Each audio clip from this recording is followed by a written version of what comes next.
All right, hello everybody. This is motherfucking Hangar 18, horns in the air, despite Dreadwind being a little under the weather. He's got a little bit of I don't know if it's anthrax or bubonic plague. Probably Maybe both. sudden infant death syndrome. You never know what he's got over there.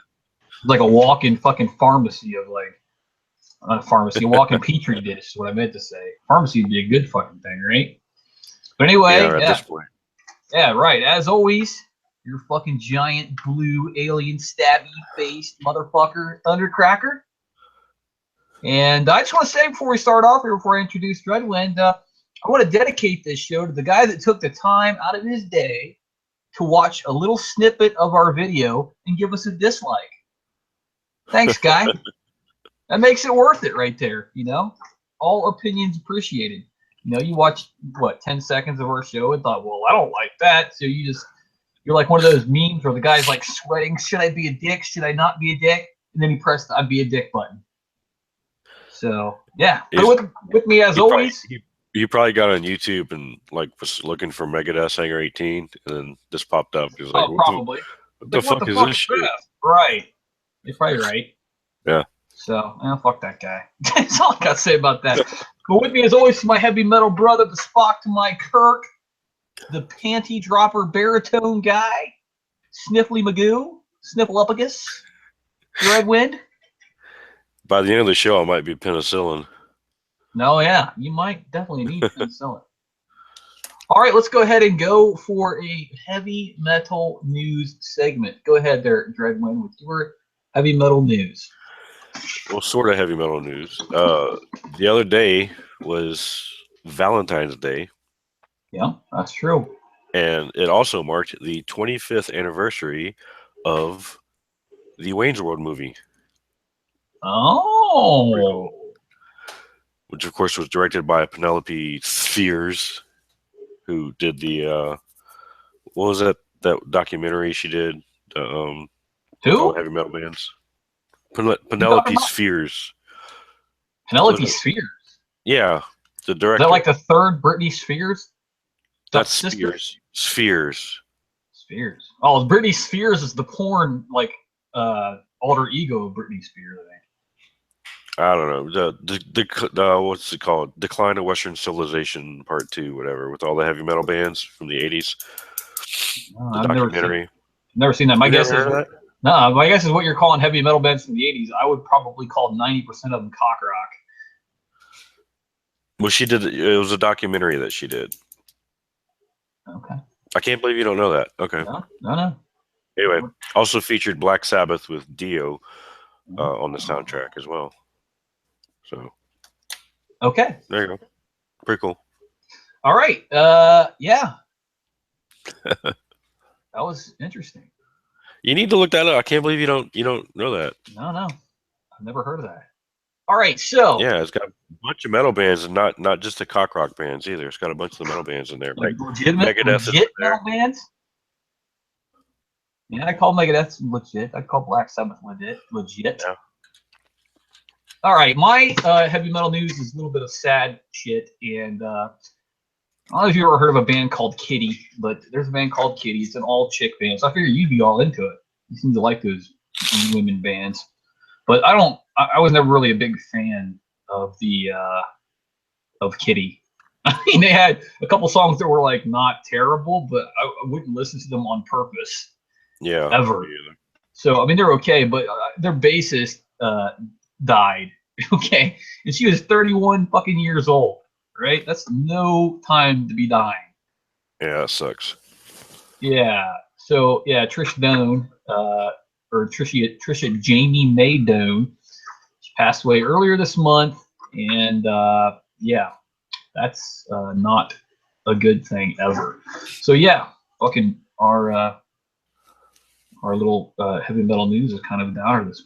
Way to bring us down there, dude. I know. Jesus. It's a goddamn mortuary in here. All right.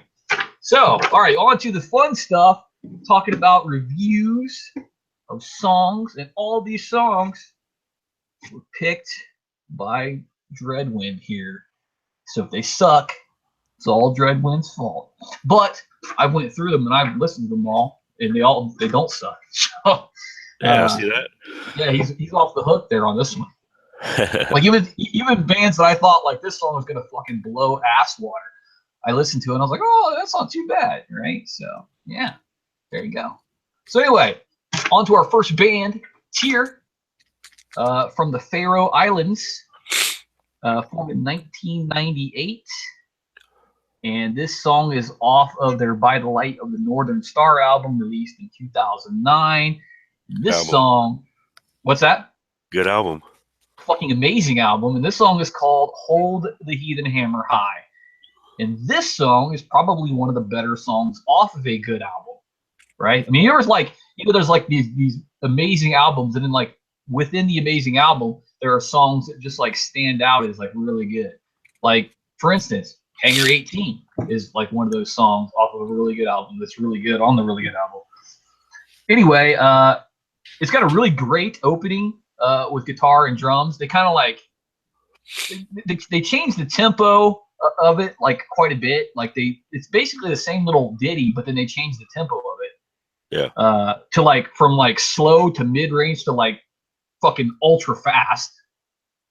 It's got a great video. I mean, they're doing Viking shit in the video. They're like playing guitars and shit on a longboat. So what's wrong with that? Nothing. It's got awesome lyrics. It's got a great chorus. Like I mentioned before, it's got great tempo changes. Here's the thing, right? If you ever watched on the History Channel, they have a show called Vikings, right? Yep. It's a fucking great show. I love that show. My only problem with the show is their opening theme. It's like,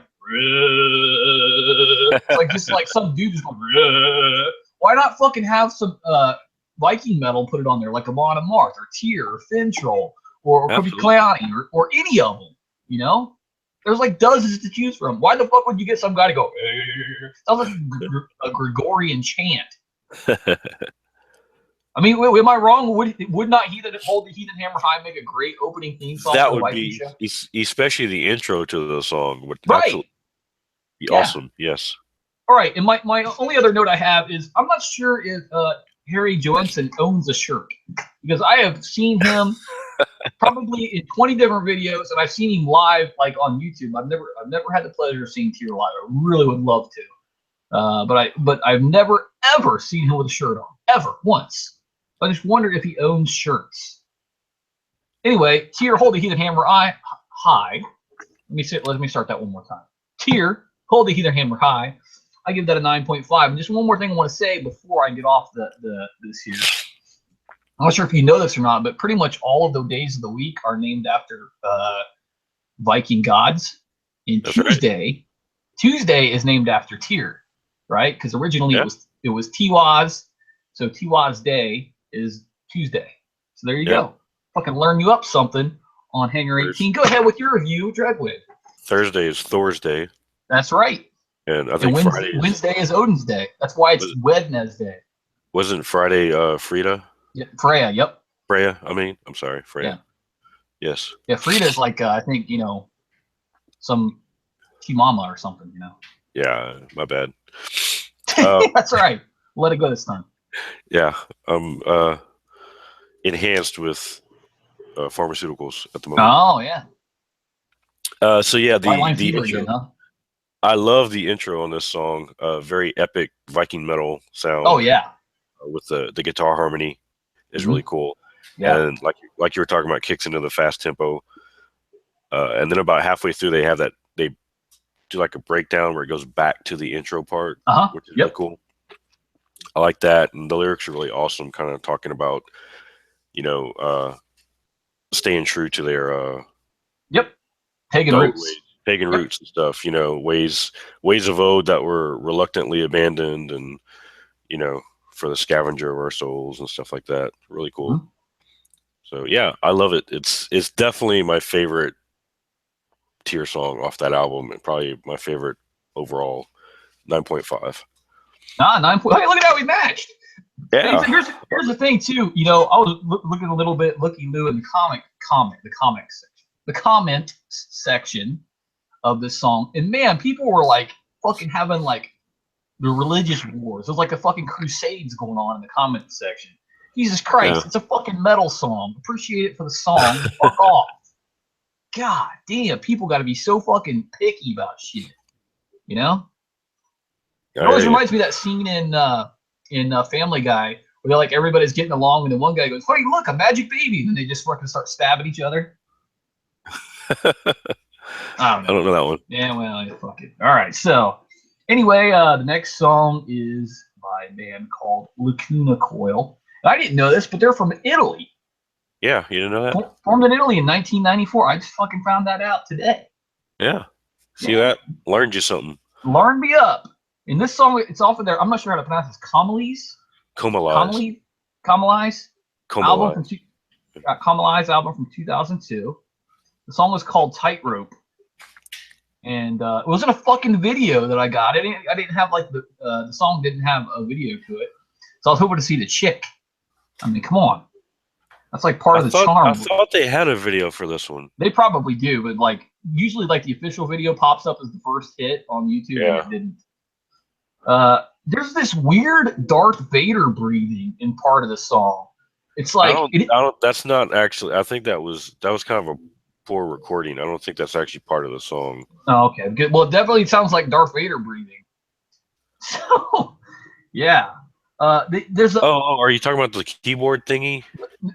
No, it sounds just like Darth Vader. It sounds like. Oh yeah, that was just the whoever uploaded it. That was a bad transfer because it doesn't sound like that. I noticed that when I played it, I was like, that kind of sounds crappy. Here's the thing. They have an amazing riff, like a badass riff, but then they like sprinkle keyboard over top of it. And like, I don't know, to me that kind of takes away from the guitar, right? A little bit. I mean, I get you know, using a keyboard to accentuate a guitar. I get that. I really do. But in this case, I don't think they pulled it off. I really don't. The riff was badass. Keyboard's not so much. Christina Scabbia? Is that her name? Yeah. She can sing pretty good. Oh yeah. Yeah, that's one thing I did take away from this is she can do that. I don't know what it's called, and I think I asked you last week, and I was trying to think of what the word is. What's that word when they sing, but their voice doesn't sound flat? It sounds something that when they sing. What's that? The vibrato. Vibrato. That's what it's called. God damn it! I should write that down. But anyway, she can do that, and she can also sing pretty fucking good. I think they got to just fucking get rid of the male singer entirely, right? That's distracting to me. I mean, just let the chick sing. Jesus Christ. The guitar and drum breakdown was good, and I noticed that. And I always notice this about songs when the bass is strong. I can always tell. I can always hear that in a song. And in this song, you can definitely hear the bass guitar. Sometimes the bass guitar gets washed out, hidden under the drums, and or guitar. Not in this song. You can definitely hear the bass. Mm-hmm. I thought it was really good. I was surprised because I'm not that much of a Lacuna Coil fan at all. But I gave it an 8. Oh, wow. Yeah, I know. Fuck. That's like an 11 for you, dude. I know it is. Working for that shit. Go ahead. Yeah, this is one of my favorite songs by them. Intro, you know, like you said, the bass is very prominent in it, and a really heavy kick-ass guitar riff. That's awesome. Yep. If you're not familiar with Lacuna Coil, they have a male singer and a female singer, and the male singer does the verse, and then the female singer does the chorus on this particular song. They kind of trade back and forth. I'm kind of with you. I could do without the male singer, to be honest. I just want to hear her sing, you know. Mm-hmm. Yep. There's a couple of songs where actually she's like sings out almost throughout the whole song, and I actually really like those. But you know the male singer reminds me of? It reminds me of the rappy guy of Linkin Park. Because like you got the little screechy guy who does like most of the singing, and the rappy guy comes in. That's what this guy reminds me of. I mean, fuck off. Yeah, I get what you're saying. Yeah. You got like the other one can really sing, and then this one is just kind of like there. Yeah, right. Exactly that. Yeah. The chorus has a big epic sound to it. The drums are real snappy throughout, and then the breakdown is really, really awesome. The breakdown with the little fills and the stops and everything. And I've seen them live, and that part they nail it live. I mean, the stops and the fills, and I mean, they are just really, really tight. And talking about her singing, I've seen her live twice. both times she sounds exactly like the CD. See, and that right there is commendable, right there. Some people can Amazing. sing.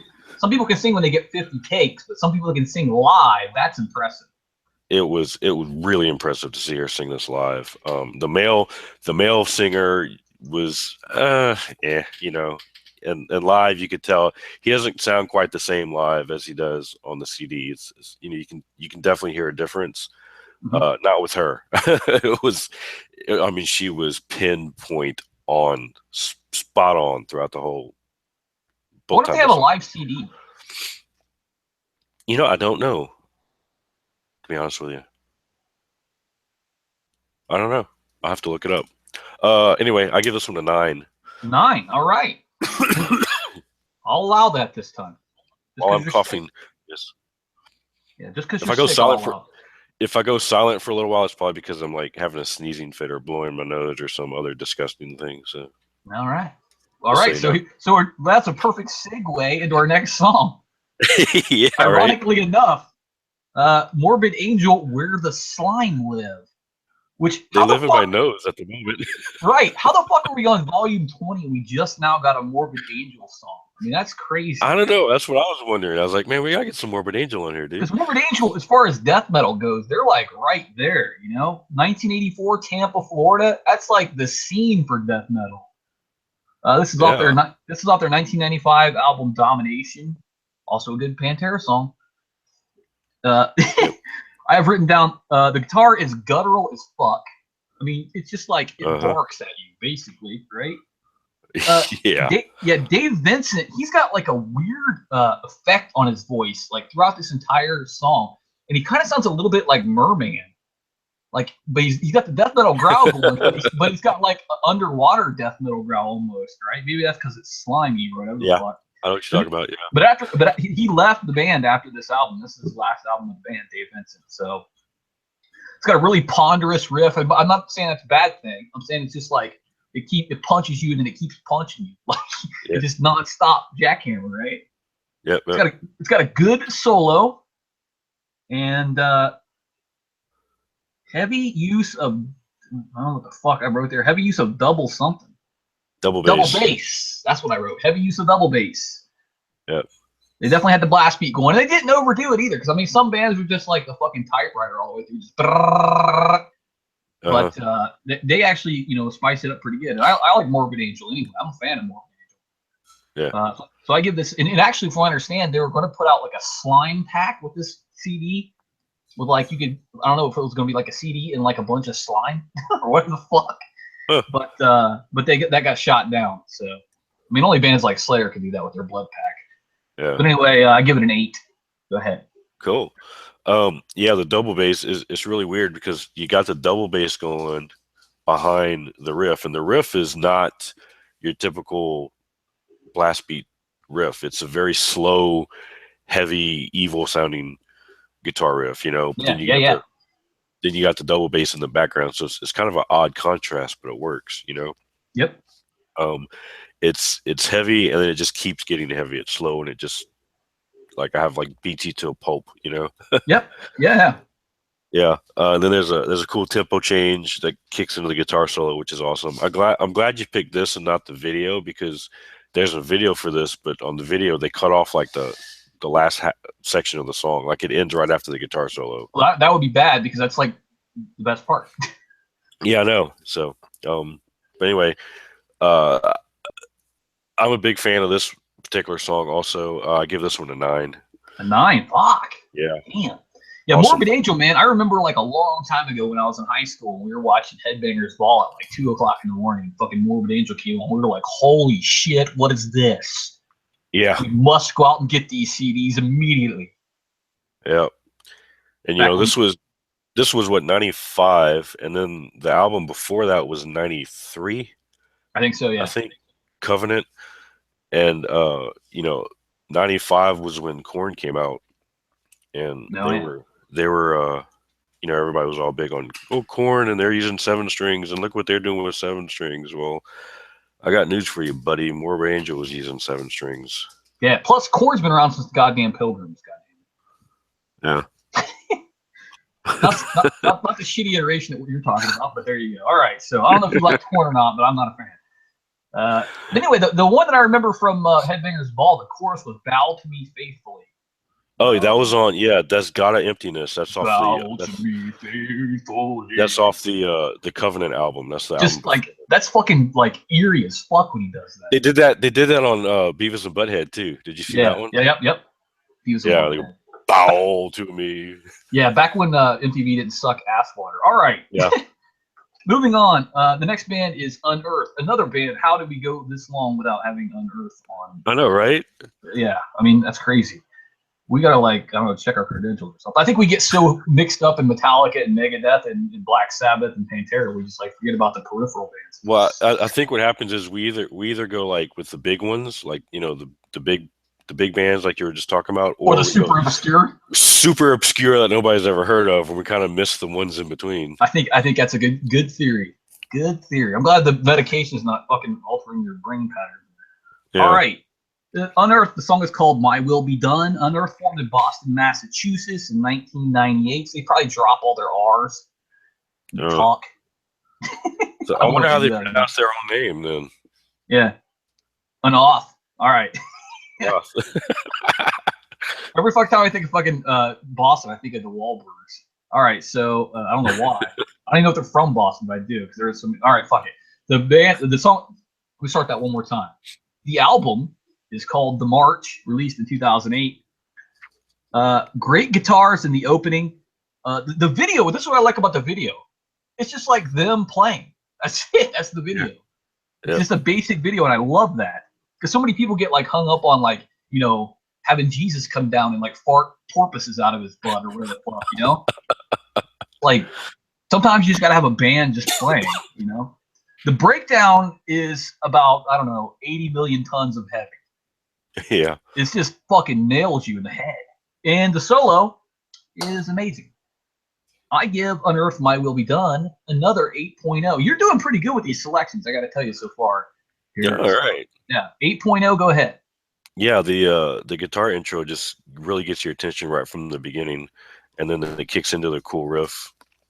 Another band that uses blast beats, and they use them well in this song. Again, talked about not overusing it, and I think they did a good job of not overdoing that. Yeah, I hate it when it's just like throughout the entire song. Yeah. The solos were awesome. I loved them. Quite a few change-ups in there from I thought it was a good length overall. Really, really good guitar work. I really enjoyed this song also. I give this one a 9 too. All right. Our next band is a band called Scar Symmetry. And they were formed in Sweden in 2004. And you'd fucking think if they were from Sweden, they'd have like a fucking O with a slash through it, or like a fucking umlaut over an O, or some kind of weird shit. Yeah. It's from Sweden, but no, it's just regular ass name. Anyway, the song was called Morphogenesis, which means the changing of life. And this album is Holographic Universe, released in 2008. My very first note on this is they have way too much overtone on the vocal chorus. Way too much overtone. I mean, the guy, there sounds like there's about 20 of them singing on the chorus, and it's one guy. Yeah. Just auto-tuned with himself. It's got a crunchy guitar. The first solo they ripped off, I thought, holy shit, is this Motley Crue? It definitely sounded like an 80s cock rock solo. But in the second one, they went a little heavier. The first one, I was like, what? Is that CC DeVille on the guitar there? But I will say this, the guy's got a good vocal range, but I wasn't as big a fan of this one. So I give this one a 7.0. Yeah, I don't have very many notes on this one. It had an interesting build up to the main riff at the beginning. I thought the singer uses a mixed vocal style in this one, where he's got the more aggressive vocals for the verse, and then in the chorus he sings with a clean, like you say, kind of almost overproduced vocal, for the clean sections. It wasn't bad. That first solo too. I'm with you. I thought it really felt out of place in the song. It was almost jarring the way the solo just kind of came out of nowhere. Right. especially compared to what the rest was going on around it. You know. Take it away, Mick Mars. Right. Yeah, I wasn't as much of a fan of this one either. It wasn't bad though. I give it 7.5 on this one. All right. Damn, you're fucking rating everything higher than me this time. Jeez. I know. I think it might have something to do with you picked them. I don't know, maybe. Maybe all right. So. Moving on to motherfucking... Several of these I hadn't heard before, but yeah. Motherfucking Fear Factory. Okay. Fear Factory. Right. Let me just tell you one thing about Fear Factory before you even get into this, right? You listen to a Fear Factory song, close your eyes, and think of a factory. You can the music will go right along with the factory.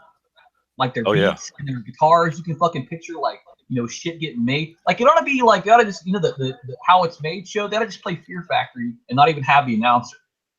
That'd be fucking awesome, I think. Just fucking crayons coming out like, all right.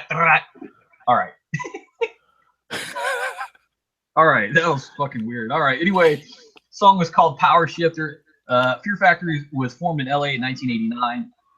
They had a couple hiatuses, but they were formed in 1989. It's from their Mechanized album from 2010, which is a fucking great album. And this is a fucking great song from a great album, so well picked on this one. The opening with the guitars and the drums is immaculate. It's just like, I don't know how else to explain it. It's so clean and so fucking like I said, you can just imagine like it's a jackhammer just fucking wailing away on some shit. The video is awesome. They have great lyrics to it. The chorus is great. It's heavy as fuck. Here's the thing though. How in the fuck is their drummer fat? Jesus Christ. The guy plays like a fucking electric typewriter. It's like, just, and if you look at him, he's got to be 280 pounds. I mean, how? I saw that. I mean, the guy, I bet you through the course of the song, I bet he burns 500 calories in 3 minutes. Probably so. Can you imagine a whole tour of doing that too? Right. So he just must just like, I don't know, snort Twinkies or something. But anyway, one of my favorite things is what they say. One of my favorite lyrics when he's doing like his soft voice or his clean voice, like you said, when he says, always question authority. I fucking love that because that speaks to the libertarian in me. Yeah. And I really like the fact that they have a live ending of the song. Like at the very end, this is like they have the audience, clapping for them. Yeah. So amazing song from an amazing album by an amazing band. I give it a fucking 9.5. What do you think, Shred and Power Shift? Wow. All right. Well, bring me down, motherfucker.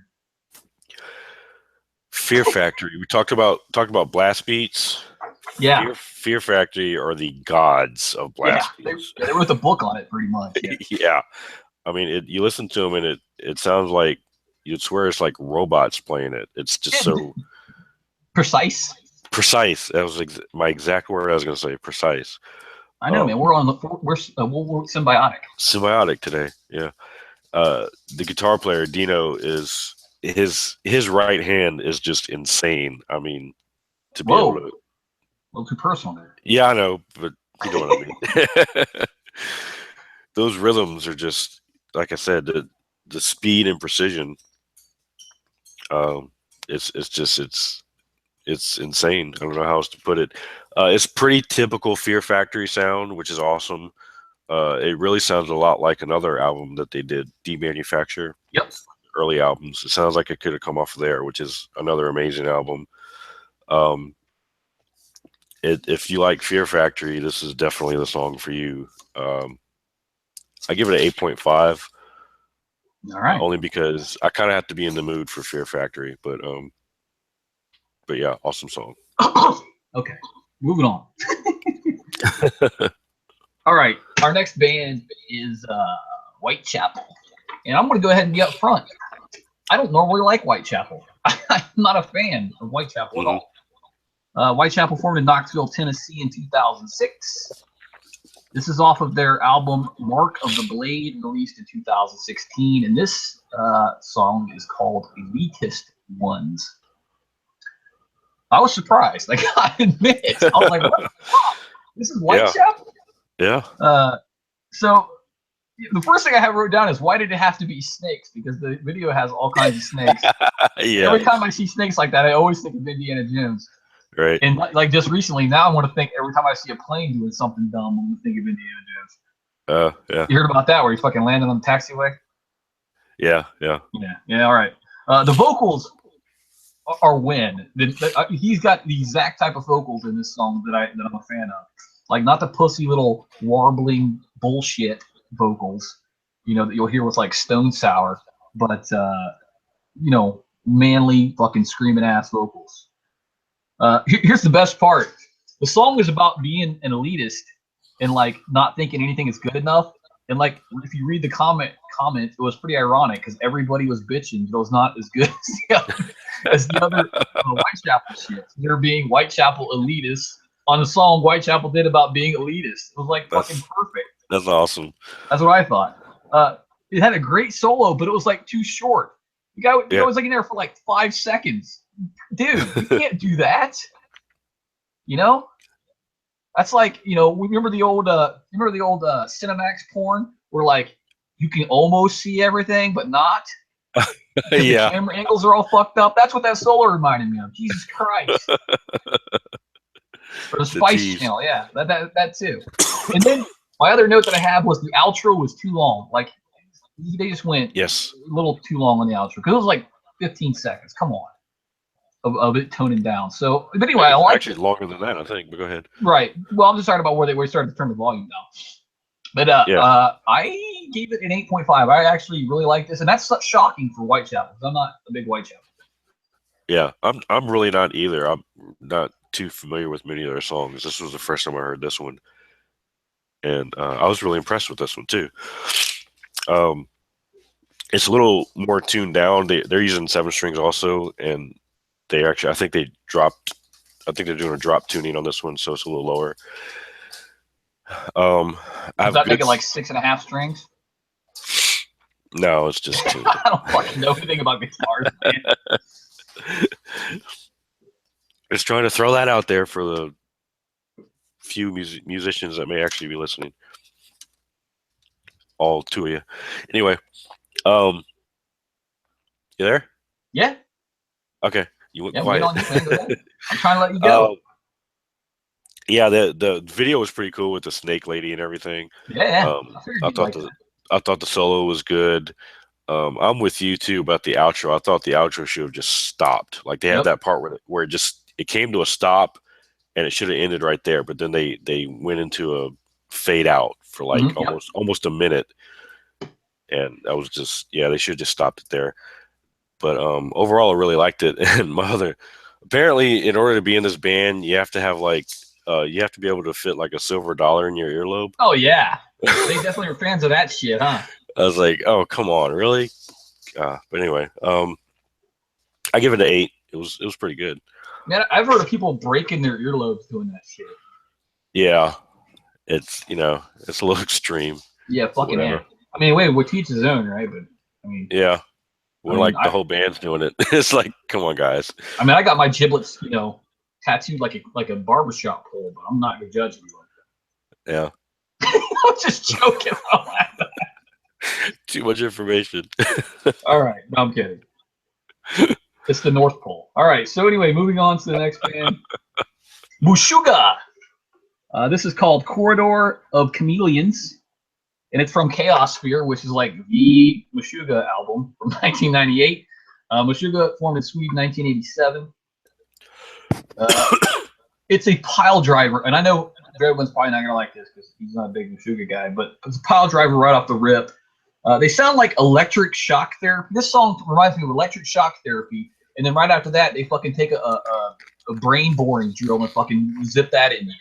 That's what it reminds me of. It's got a great atonal solo, which atonal is all Meshuggah does. I mean, if you're like looking for, harmonies and like big orchestral things, Meshuggah's not going to be your thing. Yeah.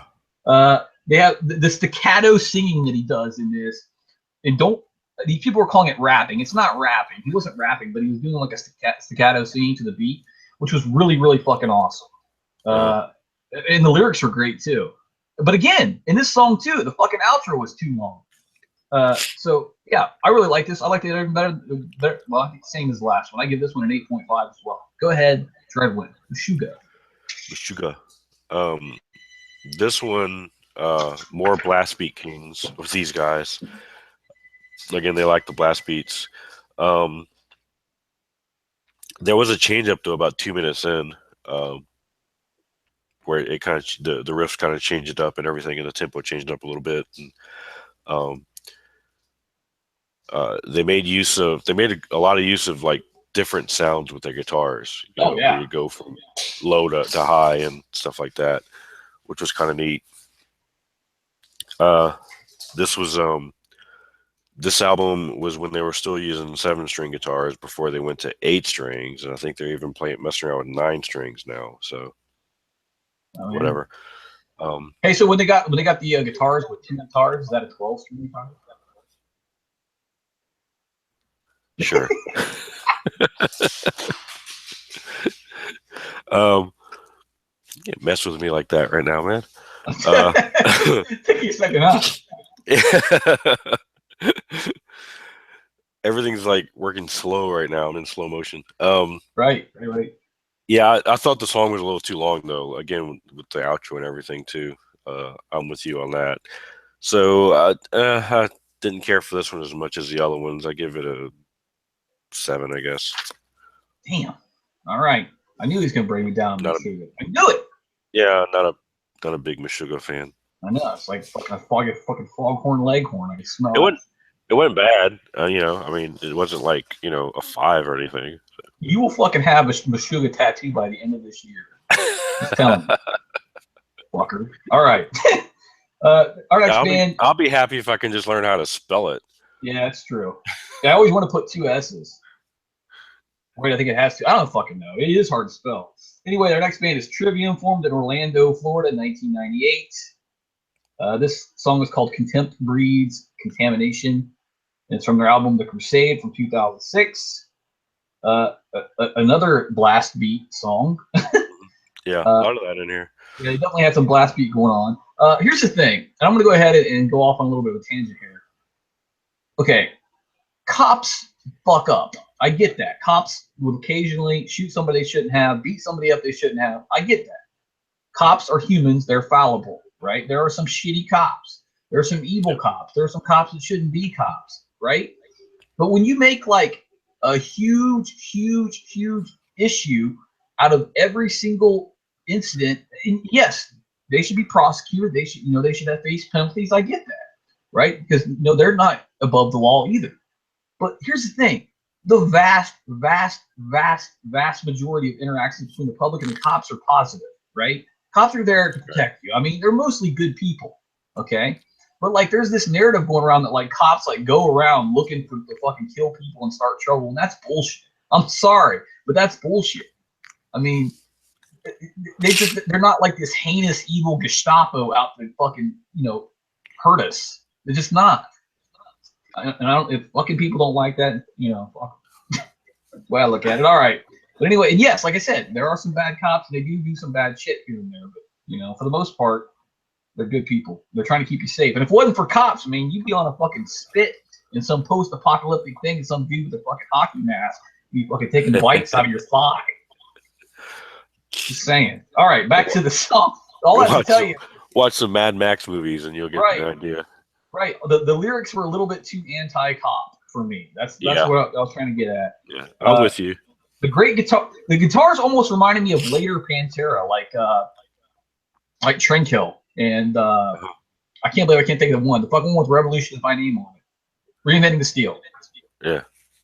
It had a good solo, but like I said, I gotta knock it for the lyrics. It just wasn't that well put together. So I gave it a 7. Go ahead, Dreadman. We're actually on the same page on this one. The intro kicks right in. It's got some really cool riffs. The guitar work is really, really awesome. The music is amazing throughout the entire song. But I'm with you on the lyrics. I thought the lyrics were just a little too much or not quite done well enough or something. I mean, you pretty much said everything that I would say about it. Symbiotic, man. Yeah, I have 7 written down also. All right, look at that. So, see that? Every once in a while, could have been a lot higher too, because the music is really awesome. Right, broken clocks right twice a day, right? All right, next band, motherfucking Slayer. All right. And you hate these guys, don't you? I know, I fucking can't stand Slayer. It's crazy. I don't know why you put this in there, you fuck. And by that I mean they're my favorite band of all time. Come on. I had to throw you a bone on here. Yeah, the song is called Scarstruck, and it's the bonus track from God Hates Us All. And you had to get Oh, okay. All right. I just have it written down wrong. Go ahead. What? Okay. I have it written down wrong. I have God Hates Us All written down, but that's the album. So I'm sorry. Yeah, the album's God Hates Us All from 2001. Yeah. The song's called Scarstruck. It's from the European version of God Hates Us All. And I actually ordered that through eBay so I could have that song. Because, you know, it's fucking Slayer. All right. Yeah, and like my hand just involuntarily did the horns when I did that. All right. Slayer, California, 1981. Right? Gritty intro, Tom. And you know what? I'm saying this now, and I'm sticking by it because I know Dreadwind doesn't agree.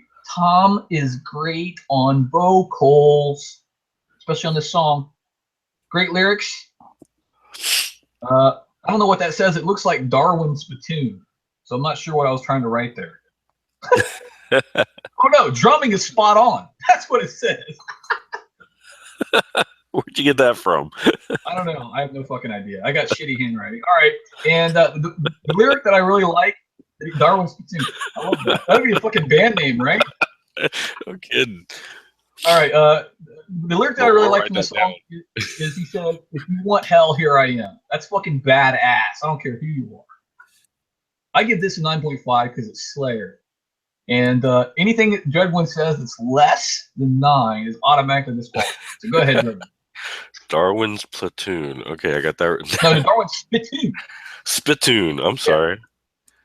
That's even, you know. Don't fuck up my fuck up. Okay, so this is definitely not your typical Slayer sound because, if you haven't noticed by now, all of these bands on this list are using 7-string guitars. How about that? Yeah. Pretty cool, huh? Hell yeah. Like a theme almost. Almost. It is. Okay, so yeah, apparently Carrie went into the BC Rich headquarters at one point before this album, and they let him borrow a 7-string guitar. So like he went home and like wrote a riff right away, and then he told him to send him like another one so he didn't want to have just one song for 7-string, so he wrote another one. I think this was the other one he wrote. So that's how you got the song. So there you go. Yeet. Plus he breeds snakes. And he breeds snakes, which maybe they used that in the other video, huh? They might have. See how we link everything together? Yeah. It still has a lot of your classic Slayer style riffs to it though, even though they're on a 7-string. So it still sounds like Slayer. It's just fuck yeah, deeper and heavier. Tom's not too bad in here, and my only knock on it was the drums. I thought the drumming was good, but the sound of the drums sounded really thin on this song for some reason. Oh. I guess the way they recorded them, I don't know. For a change up at about 2.5 minutes in, I thought was really cool. I give it an 8. An 8. All right, that's disqualified. All right, so hey, and probably they're the two people listening. For next week, I asked Beth Bombay and I asked Blake Russell to each come up with 5 songs. That's going to be our 10-song list for next week. Oh, that'll be interesting. Yeah, so if they suck, it's those guys' fault, not ours. All right, so in lieu of doing our concert stories this week, what we're going to do is we're going to do the Hangar 18 Grammys because the Grammys were a fucking shit show. They always are. I mean, Jesus Christ, Adele got what, like 40 Grammys this last time? Jesus, you know, she can't be that great. I mean, do people just orgasm when she starts to sing? Fuck. All right. I don't even know who she is. Adele? You don't know who Adele is? I know the name. I don't know any songs or anything. I don't know the songs either, but I know my mother-in-law really likes her. I just see the name. I just see the name pop up on Facebook all the time. And like, under like, hey, this chick just got 90 Grammys. Okay. Yeah. All right. The first category we have is Best Album 2016. My pick is Megadeth, Dystopia. What was your pick? Yeah. This is a hard one because there's so many good albums that came out in 2016 that a lot of people probably never heard of.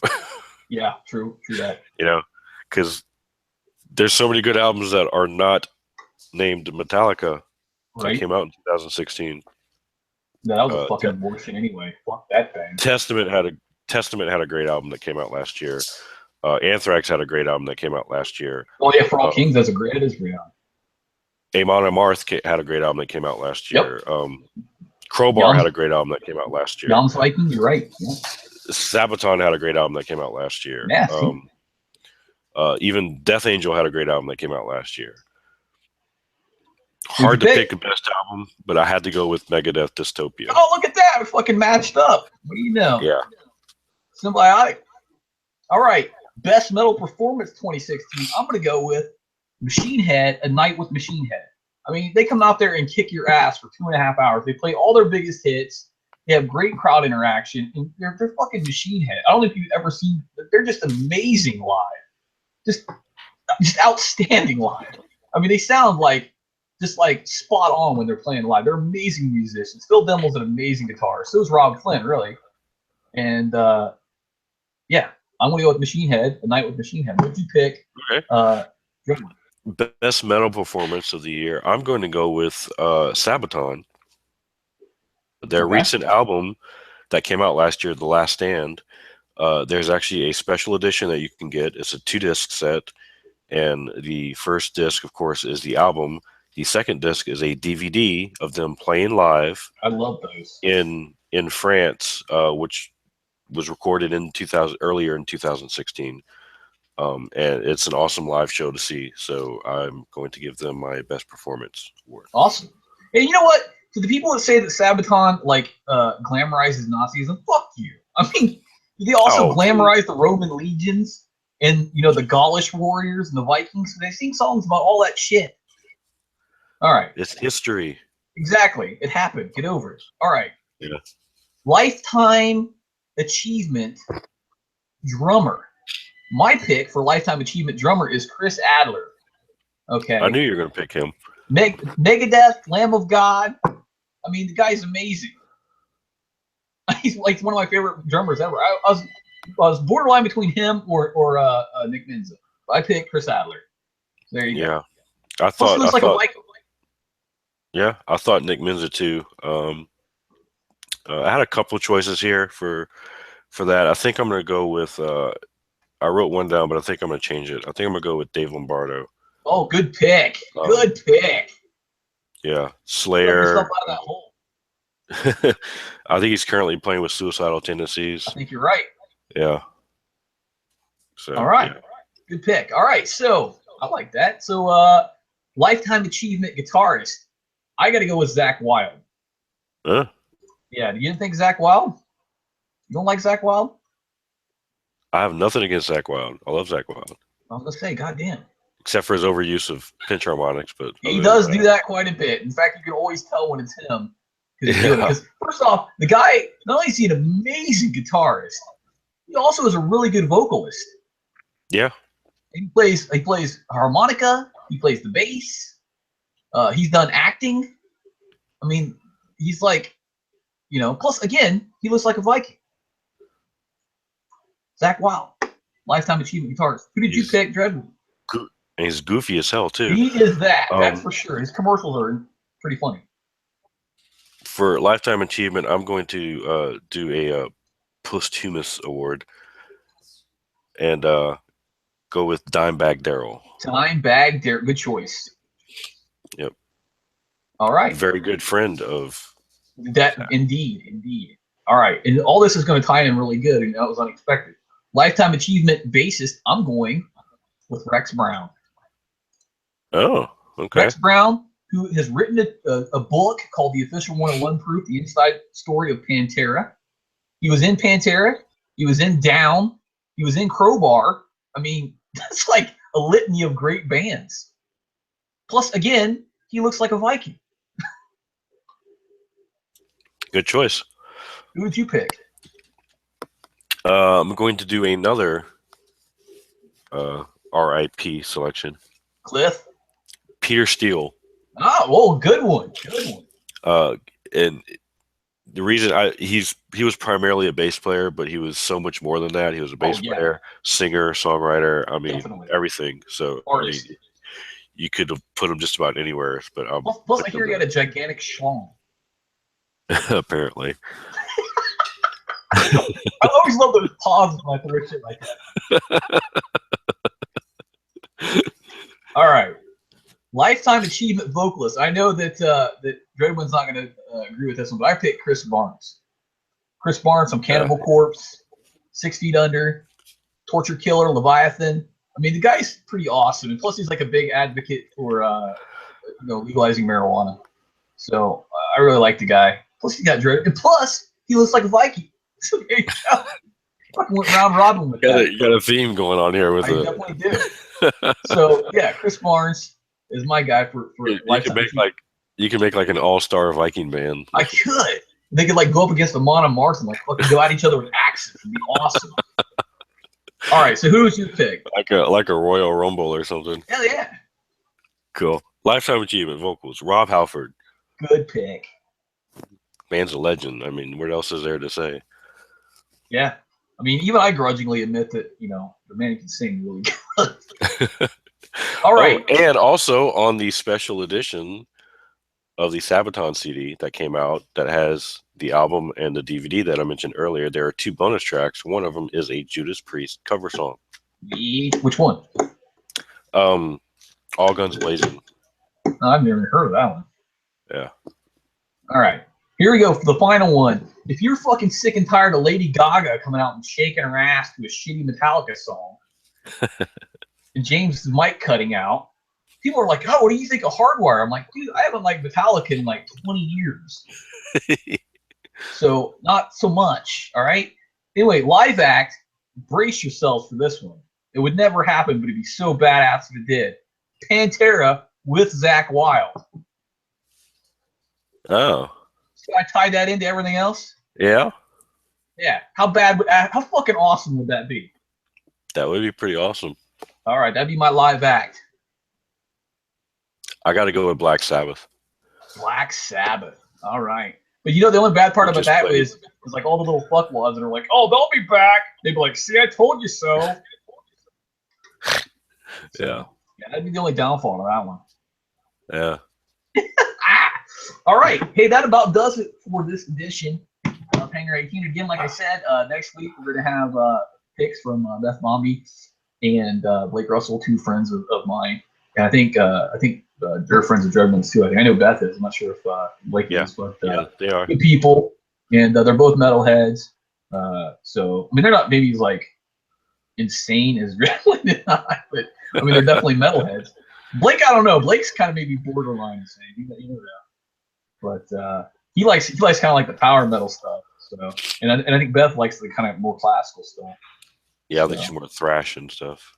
Yeah. Which I'm all for that because I mean thrash is the thing. But I know Beth doesn't like female vocalists, so that kind of like doesn't go down your alley. So, yeah, that's gonna be next week. So look out for that. Cool. And on not this Saturday, but the Saturday following, I will be at Anime Crossroads in Indianapolis. And I'll be in my Cobra Trooper costume. So if you're there and you want to get a card, you want to get a picture, and you want to get fucking punched in the head, I'll be there. I'll be glad to do all that for you. So yeah, that's that. And I don't know about getting punched in the head. That's not really a. It'll clear up your fucking stuffy nose. It's like an ancient. It might do that. All right, so I'm gonna go ahead and sign off. Fucking horns up, and let's do this next week, Dreadman. Yeah, hopefully next week I'll be less stopped up. All right, we're out of here. Horns up.